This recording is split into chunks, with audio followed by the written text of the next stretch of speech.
mañana, después de la Semana Santa, ha tenido lugar la primera comisión de gobierno. Después ha habido una rueda de prensa donde el portavoz municipal Félix Romero nos ha informado de los negocios que pueden abrir, como son, por ejemplo, las obras. Le dejamos con la rueda de prensa de Félix Romero. Corporación se adoptan, una vez se efectúa esa lectura de las instrucciones que se permiten, todas las órdenes, todas las instrucciones que en definitiva suponen llevar todas esas medidas al ámbito de la administración local. Pero tengo que decir que además la Junta de Gobierno local se dedica no solo a llevar adelante toda esa gestión de esta situación de emergencia en el ámbito de las competencias locales, sino que además se ocupa de llevar adelante todos aquellos acuerdos que suponen el funcionamiento de esta corporación. Lo hemos dicho en otras ruedas de prensa, para nosotros es una prioridad conseguir que este ayuntamiento funcione de la forma más normal posible en la más anormal de las situaciones que nos ha tocado vivir, como es la presente. Y en ese ámbito pues mantenemos el mismo funcionamiento de todas la Junta de Gobierno local. Hay medidas que determinan el funcionamiento cotidiano de la corporación, como siempre. Tenemos transmisiones de licencias de taxi, tenemos ayudas de emergencia social, tenemos licencias de obra, en concreto en este caso 3 licencias de obra con un importe aproximado de 1,5 millones de euros. Tenemos en definitiva todo el funcionamiento que es habitual dentro de una Junta de Gobierno local en situaciones normales y no en las que nos toca vivir. No solo eso, sino que además adoptamos medidas de cara al futuro. Esta corporación no solo piensa en el presente, sino que se ocupa también del futuro, de los planteamientos que tenemos de forma inmediata para la situación que viviremos una vez se acabe esta situación de crisis. Les decía que en materia urbanística, por ejemplo, pues hemos tenido esas licencias de obras que suponen un funcionamiento de alguna forma proyectado hacia el futuro de la economía municipal. Hemos tenido también cuestiones que hablan del día a día, como la dación de cuenta de criterios interpretativos por parte del propio ámbito de urbanismo, pues para garantizar, por ejemplo, que son eficaces los estudios de detalle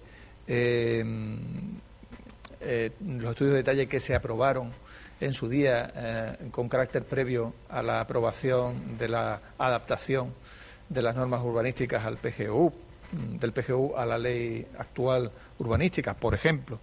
Pero hemos tenido también una muy importante iniciativa de urbanismo que nos ha llegado hasta la Junta de Gobierno local, y es precisamente el planteamiento de un sistema que va a generar una facilitación, una agilización, en definitiva, de la gestión urbanística, pero desde un ámbito que de alguna forma va a afectar directamente a todos los ciudadanos.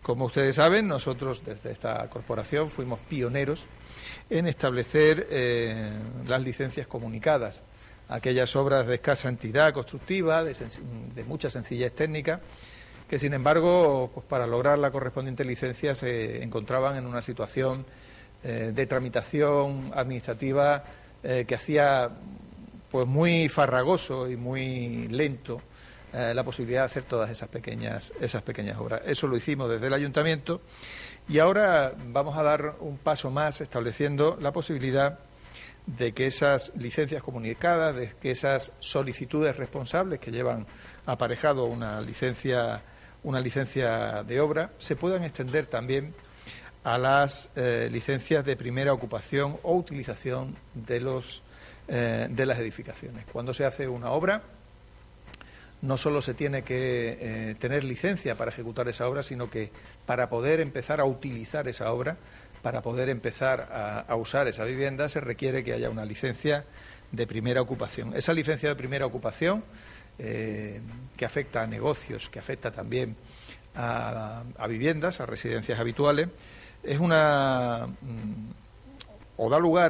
venido dando lugar hasta ahora a un procedimiento administrativo, a un expediente administrativo de cierta complejidad, que llevaba a la emisión de una serie de informes por parte del área de urbanismo, que llevaba a la emisión también de una serie de informes de parte por parte de quien tenía que solicitar esa licencia de primera ocupación y que en definitiva llevaba a meses, cuando no años de tramitación para conseguir esas licencias de primera ocupación. Máxime cuando hablábamos de obras que a lo mejor tenían algún problema proveniente de la etapa anterior. Lo que vamos a hacer ahora es que, amparándonos en una habilitación legal que se ha producido de la Junta de Andalucía con carácter inmediato, esta corporación va a trasladar ese esquema de declaraciones responsables, ese esquema de solicitudes que ya teníamos en las licencias comunicadas, a las licencias de primera ocupación y utilización de edificios una vez estén terminados. ¿Qué va a significar? Pues que ya no se tengan que tramitar esos farragosos expedientes que se realizaban antes, que la responsabilidad recaiga directamente en el usuario, que tendrá que presentar esa declaración responsable, haciéndose responsable, valga la redundancia, de que se cumplen todos los requisitos que están establecidos para poder utilizar ese inmueble, aportando algún tipo de informe, algún tipo de fundamento de esa situación. Y desde el momento en que lo presenten por registro de entrada, esa declaración responsable desplegará sus efectos. No habrá que esperar meses a que esa licencia de primera ocupación se dé a lo largo como ya decía, de muchos meses. En este caso, ese efecto que se va a desplegar inmediatamente va a significar para todos los usuarios una agilización absoluta de todos los plazos. La posibilidad de ir a registros, notarías, de pedir una hipoteca en un momento dado, de establecer cualquier tipo de planteamiento sobre ese inmueble, lo cambiamos del momento en que acababa antes ese expediente al momento inicial de la solicitud responsable, de la presentación de ese escrito en el cual cada uno de los usuarios se va a hacer responsable de que efectivamente cumple esos requisitos.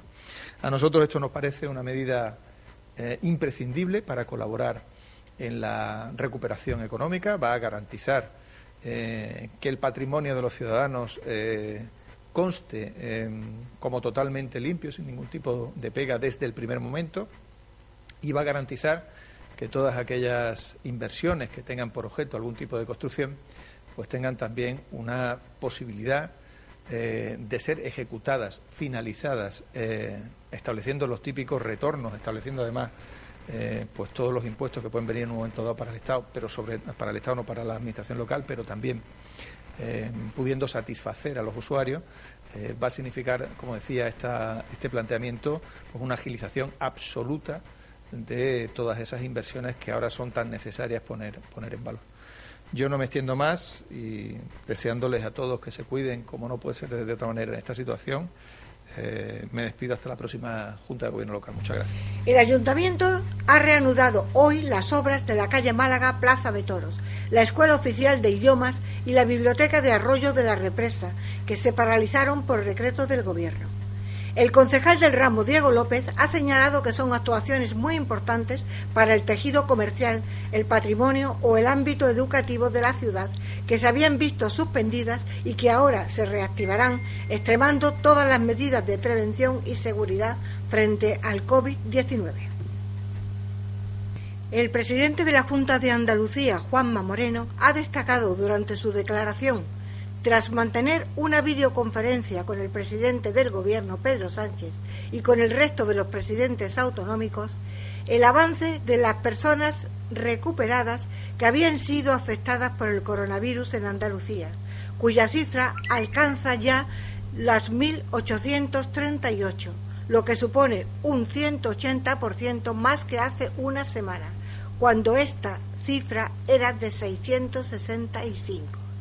La semana pasada, el número de personas recuperadas por primera vez superaba al de fallecidos.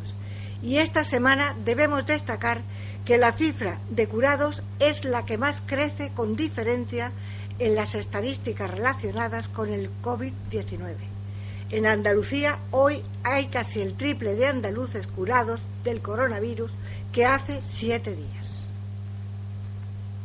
Hemos tenido la quinta videoconferencia de presidentes autonómicos con el presidente del Gobierno de España y comparezco ante ustedes para informar una vez más de ello.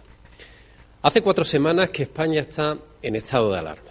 En Andalucía seguimos trabajando intensamente para afrontar esta pandemia e intentar recuperar la normalidad lo antes posible. Es difícil. y cada día que pasa un poco más difícil. Son demasiados días en confinamiento en casa. Lo sé y me hago cargo de ello. Especialmente por las personas mayores, que sois las más vulnerables y que, según los datos, también las que en mayor medida afrontáis este estado de alarma solos en vuestras casas. 4 de cada 10 andaluces que tienen más de 75 años viven el confinamiento solos, en su casa solos. Quiero que todos los andaluces seamos conscientes de esto. Y resalto este dato, insisto en él, porque quiero que tomemos conciencia de que una gran parte de nuestros mayores, además de ser los más vulnerables frente a la epidemia, están afrontándola en soledad. Me dirijo a vosotros porque sé lo difícil de esta situación y admiro vuestra entereza. Vuestra generación, que tanto ha dado por España y por Andalucía, merece el esfuerzo que estamos haciendo todos los andaluces. Los andaluces estamos siendo ejemplares. Según las estadísticas, el 99,7% respeta las normas del confinamiento, después de 4 semanas de estado de alarma. Es muy importante mantener la guardia frente al coronavirus. Hace 7 días os decía que no me atrevía a decir que hemos tocado techo, pero que había motivos para la esperanza. Una semana después, los motivos para creer que vamos a vencer al coronavirus son mayores. Aunque tenemos que seguir siendo prudentes y tener claro que todavía vienen días en los que los datos serán menos alentadores. Los datos a día de hoy son los siguientes. 10.006 personas han sido contagiadas desde que empezó la pandemia en Andalucía. 4.950 personas han necesitado ingreso hospitalario, de las que 1.656 siguen ingresadas. 619 personas han necesitado ingreso en UCI, de las que 366 siguen en las unidades de cuidados intensivos.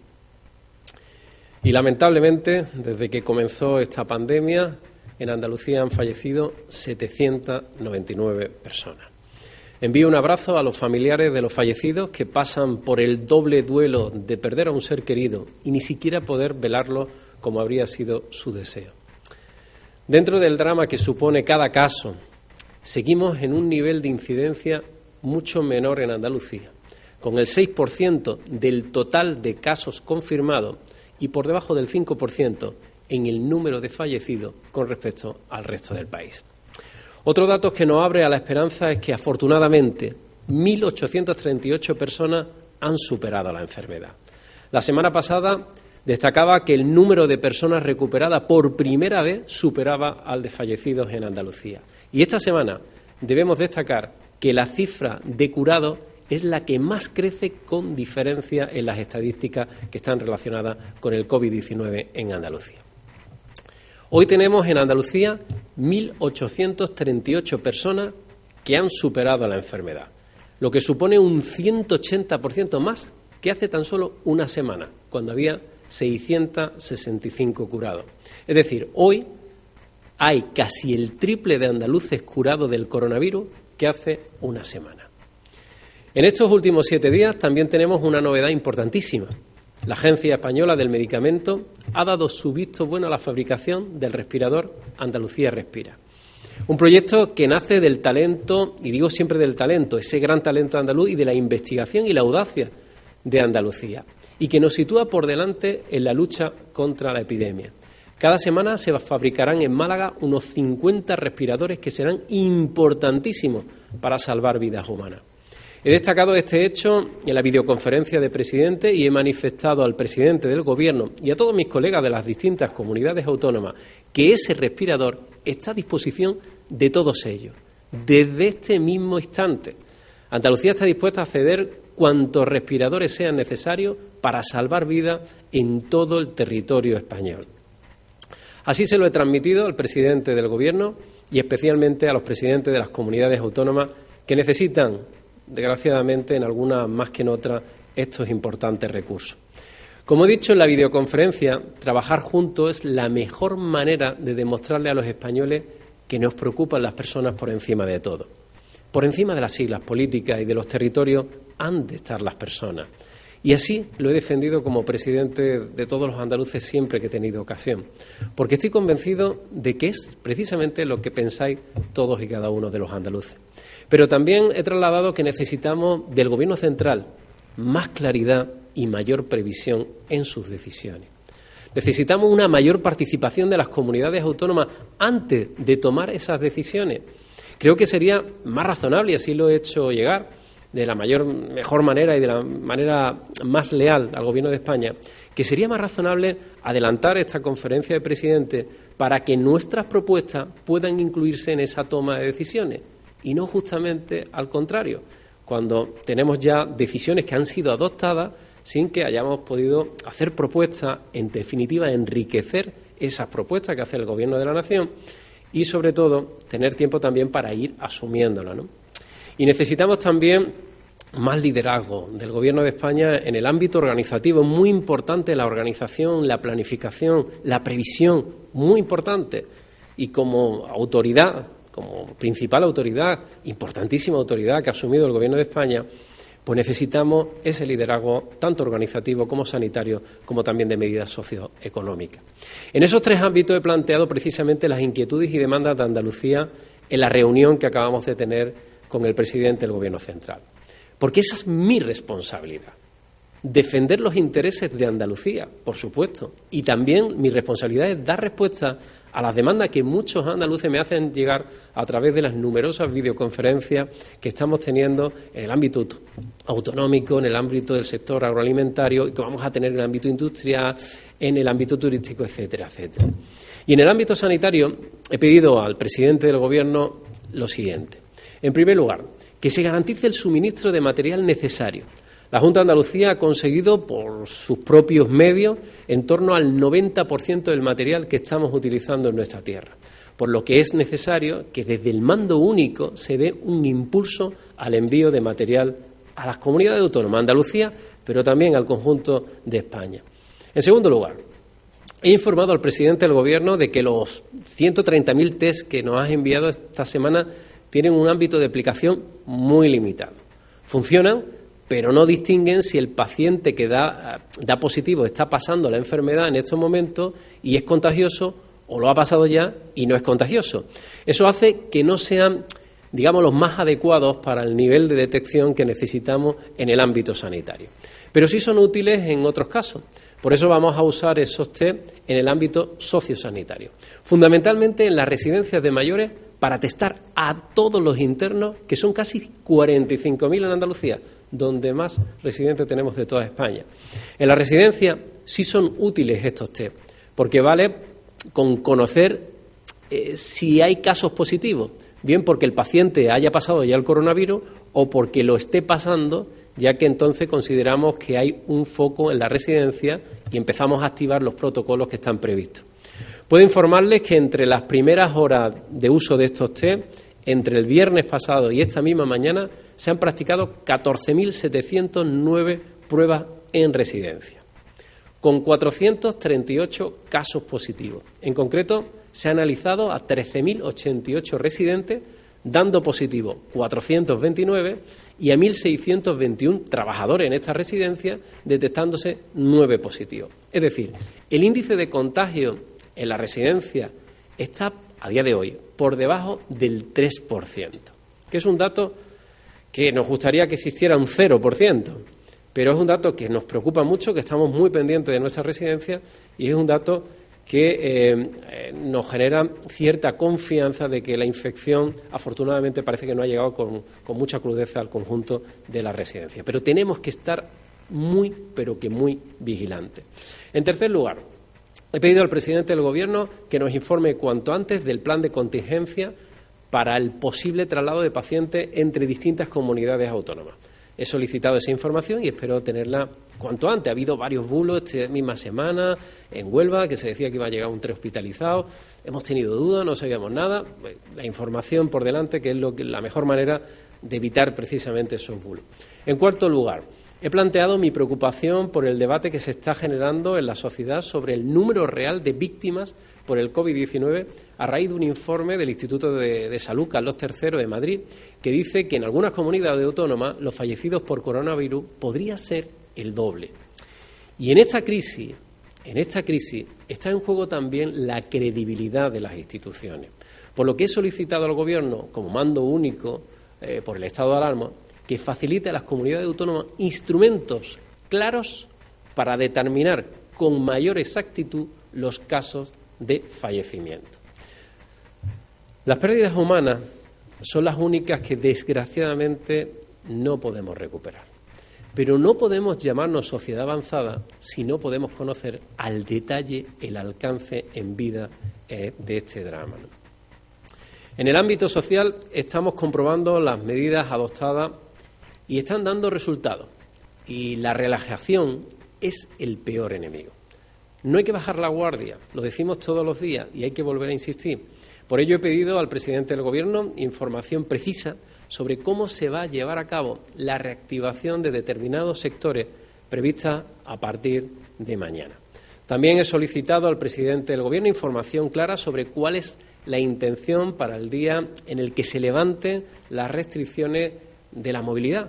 Falta mucho, desgraciadamente y tristemente falta todavía mucho, pero que hay que ir preparándose y hay que ir informando a la sociedad, a todos y cada uno de ustedes, para que en los ámbitos sociales pretendan fomentar y que sepan dónde se le va a imponer obligaciones de uso de mascarilla, de guantes, y si es así, en qué actividades se está pensando que se hagan. En definitiva, tener toda la información posible para ir todos preparándonos para ese posible futuro.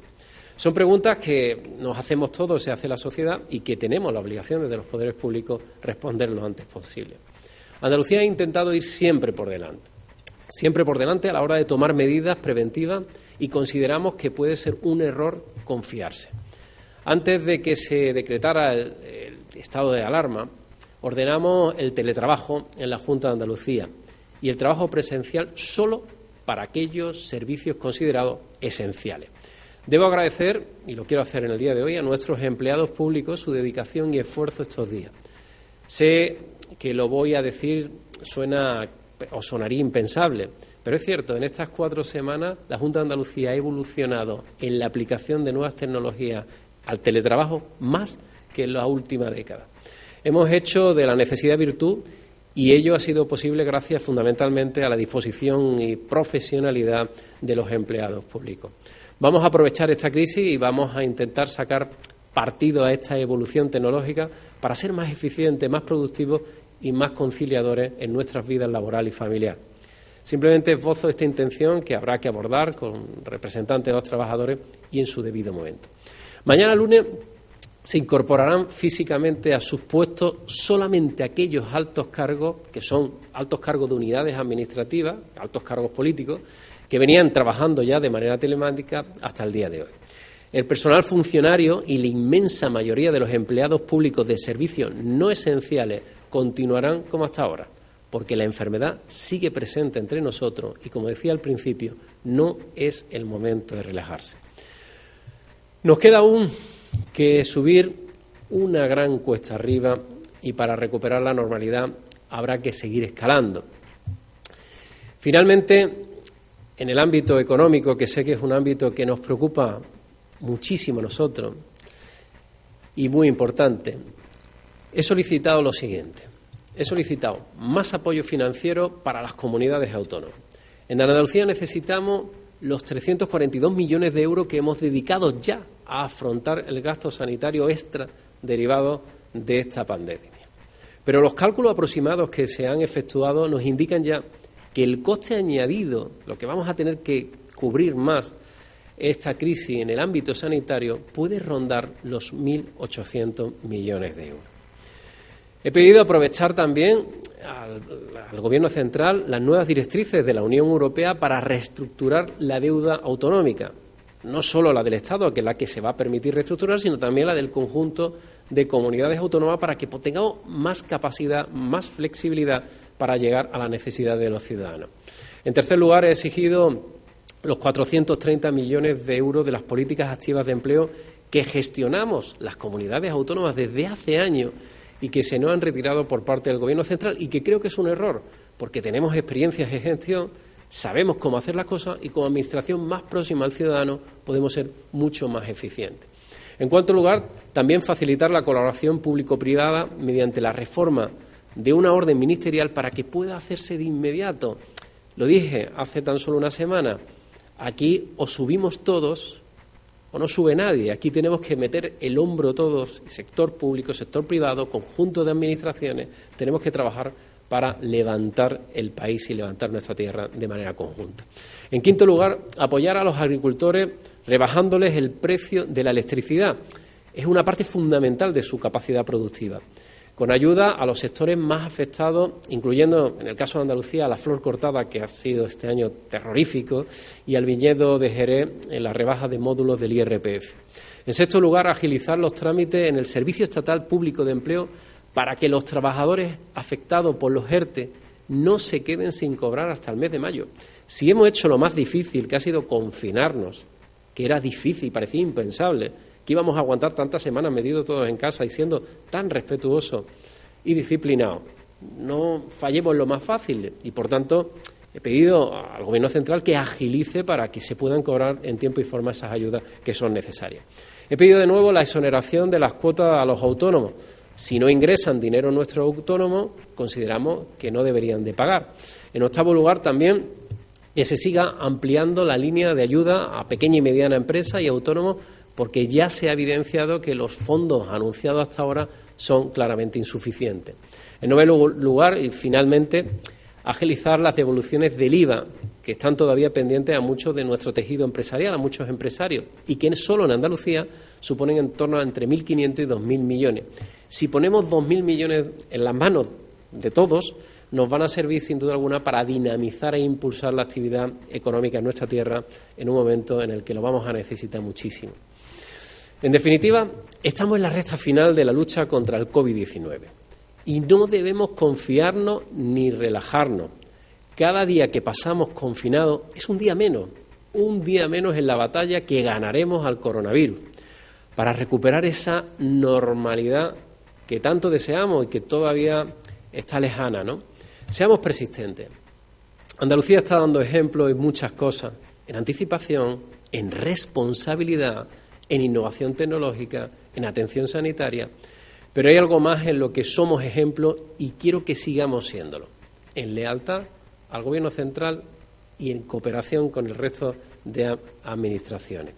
Y en algo que me parece fundamental, en solidaridad.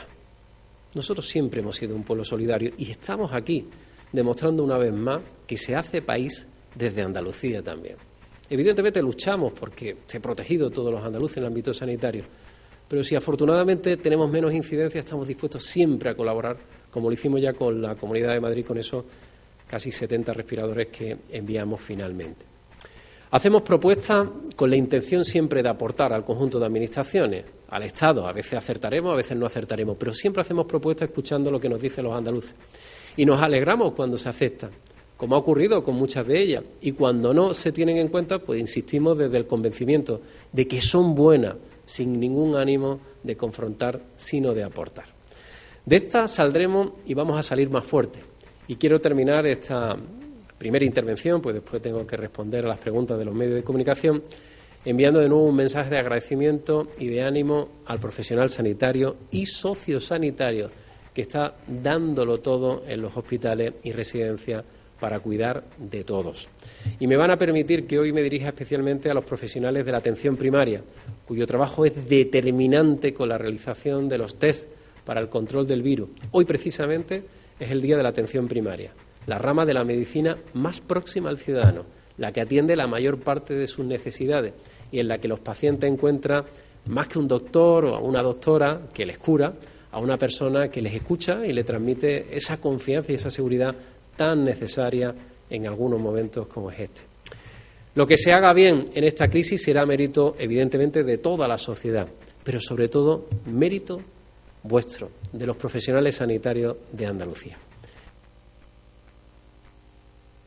Moreno destaca el avance de personas recuperadas del coronavirus en Andalucía y pide al Gobierno mayor precisión en sus decisiones.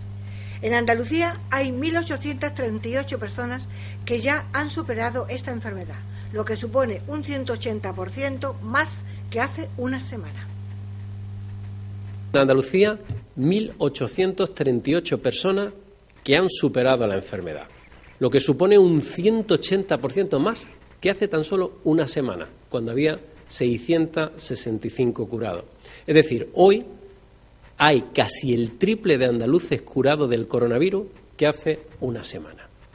Entre el viernes pasado y esta misma mañana se han practicado 14.709 pruebas en residencia, con 438 casos positivos. En concreto, se ha analizado a 13.088 residentes, dando positivo 429 y a 1.621 trabajadores en estas residencias, detectándose 9 positivos. Es decir, el índice de contagio en la residencia está, a día de hoy, por debajo del 3%.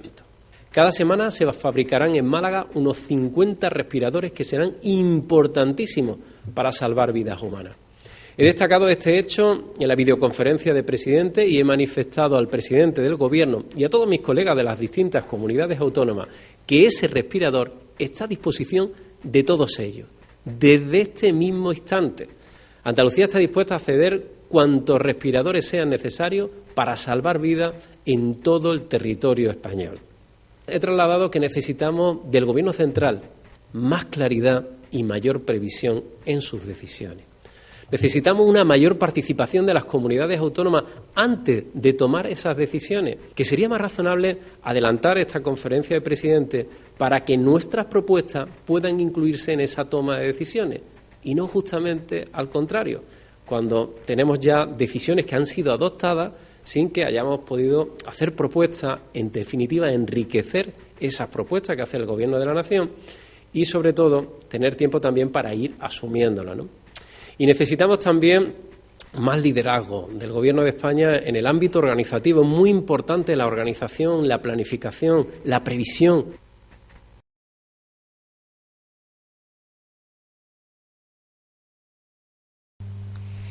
La iniciativa de la Fundación Olivares, que repartirá 1.800.000 mascarillas quirúrgicas entre los ciudadanos de toda la provincia de Málaga.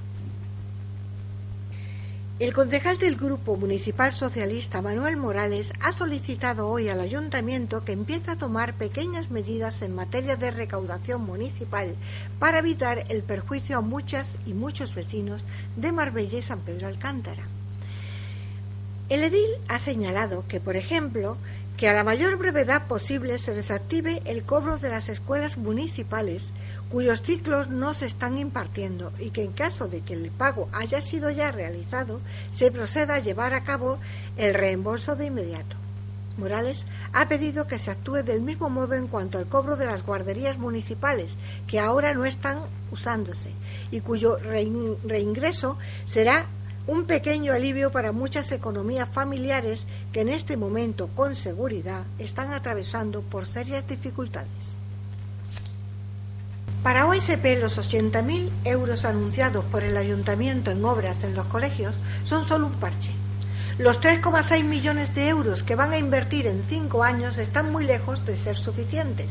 Desde Opción Sanpedreña exigimos al equipo de gobierno que ponga en valor los diagnósticos que se sacaron a concurso bajo licitación pública y que se realizaron en los colegios de San Pedro Alcántara.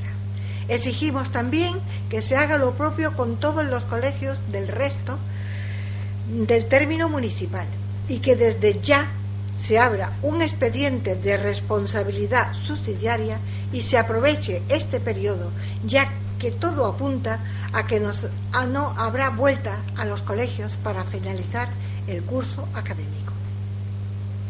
Hola San Pedro, hola Marbella. Es un mensaje en especial para la comunidad educativa.